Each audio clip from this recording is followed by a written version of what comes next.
बच्चों, कैसे हो आप सभी। आई होप आप लोग बहुत बढ़िया होंगे। आज हम क्लास 10th मैथ का सेकंड चैप्टर का ये बहुत ही इंपॉर्टेंट क्वेश्चन करने जा रहे हैं जो आपके एग्जाम में बहुत ज़्यादा पूछा जाता है। तो आइए देखते हैं कि इस क्वेश्चन को कैसे हल करेंगे।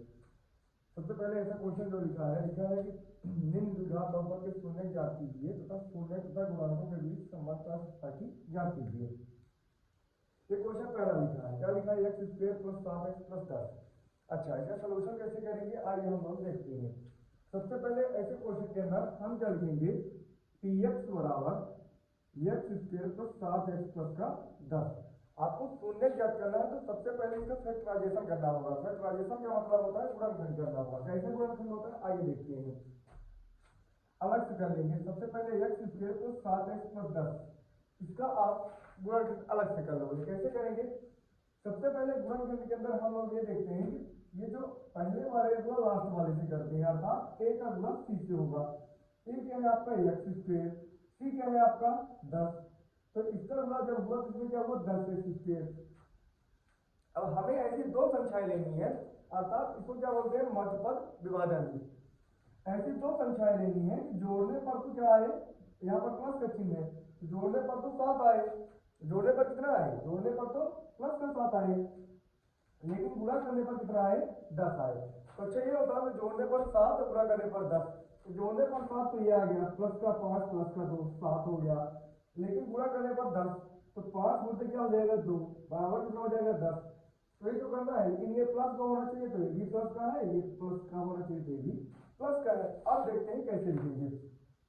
इसको लिखने का तरीका क्या होगा, इसको लिखने का तरीका ये होगा एक्स स्क्वायर प्लस, इसको लिख सकते हैं 5x और इसको लिख सकते हैं प्लस का 2x, प्लस का 10 है तो 10। अब इतने में हम क्या लेंगे और इतने में हम क्या लेंगे, कामा लेंगे। क्या क्या कामा ले सकते हैं इसके अंदर देखेंगे, क्या कामा ले सकते हैं इसके अंदर देखेंगे तो दोनों के अंदर x अवेलेबल है तो x ले लेंगे। जब कामा लेंगे तो एक x बचा तो ये वाले x प्लस है तो प्लस और 5 है तो 5 और एक x चला गया तो चला गया प्लस। अब यही कोष्टक यहाँ पर भी बनाना है आपको, यही कोष्टक यहाँ पर बनाने के लिए वो कोष्टक रख लेंगे। अब इसमें से क्या कामा ले सकते हो, देखो इसके अंदर आपको कामा कुछ नहीं दिख रहा है, लेकिन इसके अंदर दो कामा लेंगे। क्या कामा लेंगे, दो।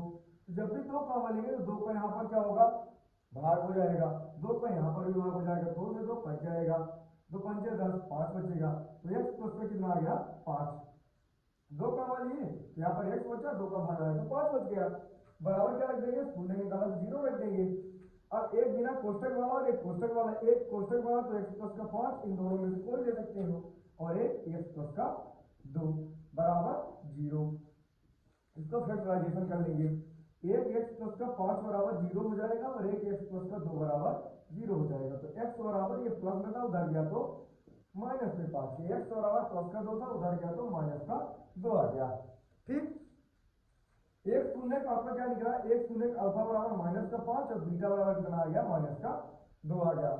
अब आपको क्या करना है, जहाँ शून्य ज्ञात कीजिए तो शून्य तथा गुणांकों के बीच संबंध ज्ञात कीजिए। शून्य ज्ञात हो गए, अब आपको संबंध ज्ञात करना है, अर्थात संबंध कैसे होगा मैंने आपको कल ही बताया था। संबंध ज्ञात करने के लिए एक अल्फा होगा और एक बीटा होगा, एक अल्फा बीटा का योगफल और एक अल्फा बीटा का गुणनफल हो जाएगा। कैसे, सबसे पहले जब संबंध ज्ञात होगा तो अल्फा प्लस बीटा बराबर क्या हो जाएगा माइनस का बी अपॉन ए। लेकिन इसके करने से पहले क्या लिखेंगे, A X square plus B X plus C से तुलना करने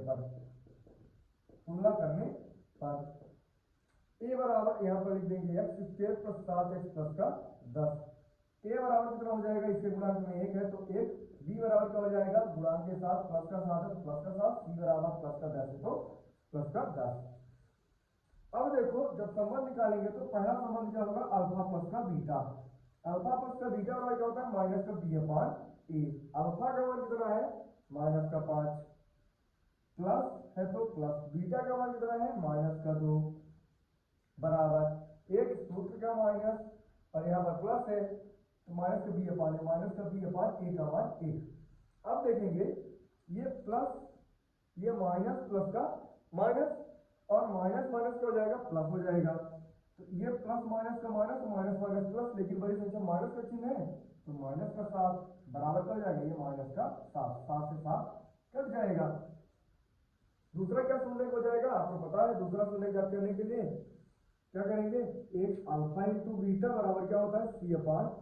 अल्फा का मान कितना आएगा, अल्फा का मान -5, बीटा का मान -2, C/A। सी का मान कितना आ जाएगा 10/A का मान 1। तो ये माइनस से माइनस कट जाएंगे दोनों, कितना हो जाएगा, क्योंकि माइनस माइनस प्लस हो जाएगा, तो 5 दूनी 10 बराबर 10। आई होप ये क्वेश्चन आपको समझ में आ गया होगा। बहुत बढ़िया, धन्यवाद।